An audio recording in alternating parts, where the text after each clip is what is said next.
सभी को नमस्ते। मैं आपको एक कहानी सुना रही हूँ, समय की कीमत। बहुत पुरानी बात है। एक गांव में एक बूढ़ा व्यक्ति रहता था। उसका इकलौता पुत्र था।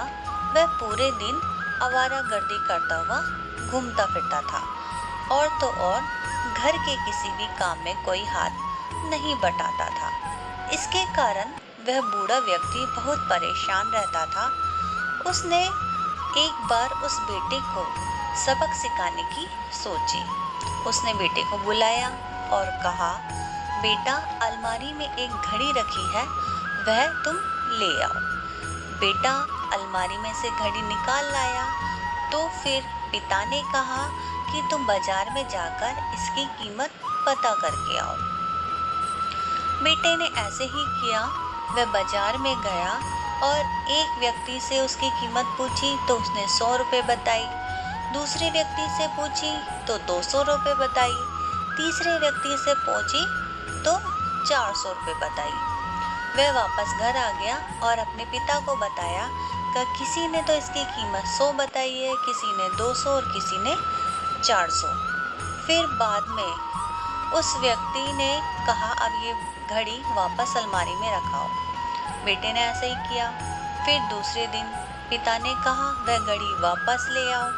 बेटा ले आया और इस बार पिता ने कहा, अब तुम इसमें जो समय हो रहा है उसकी कीमत बाजार में पूछ के आओ।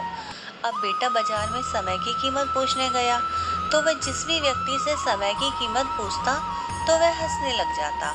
और तो कई लोग ये भी कहने लगे कि इस बच्चे की मानसिक स्थिति ठीक नहीं है। कल तो ये इस घड़ी की कीमत पूछ रहा था, आज ये समय की कीमत पूछ रहा है। इस कारण उसे बहुत गुस्सा आने लगा। लोग बाग उस पे हंस रहे हैं और वह वहां से भाग आया। फिर रास्ते में आ रहा था, तभी उसे एक व्यापारी दिखाई दिया। वह बहुत ही प्रसिद्ध व्यापारी था और उसके पास बिल्कुल भी समय नहीं रहता था। लेकिन उस बच्चे ने जब उससे पूछा कि अंकल, आप मुझे इसमें घड़ी में समय की कीमत बता दीजिए, तो वह व्यापारी तुरंत समझ गया और उसने थोड़ा सा समय निकाल कर कहा, बच्चा, समय कीमती है। ये हमें ऐसा महसूस नहीं होता है क्योंकि ये हम इसका ध्यान नहीं रखते और ये गंवाते रहते हैं। लेकिन तुम कितने भी करोड़ों में, कितने ही पैसों में अपने लिए सिर्फ एक सेकंड नहीं खरीद सकते हो। तो ये बात उसके दिल पे लगी। बच्चा वहाँ से ऐसे भागा जैसे तो उसको कोई बड़ी सीख मिल गई हो। फिर उसके बाद वह अपने पिता के पास गया। पिता को भी सारी बात बता दी। उसके बाद से वह बच्चा बिल्कुल सुधर गया था।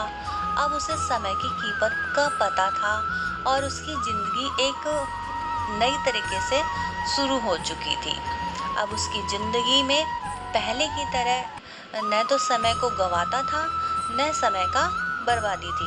अब केवल वह समय का सदुपयोग करके एक समझदार इंसान बन चुका था। उम्मीद है आपको ये कहानी अच्छी लगी होगी। प्लीज़ लाइक, शेयर और सब्सक्राइब करना ना भूलें। धन्यवाद।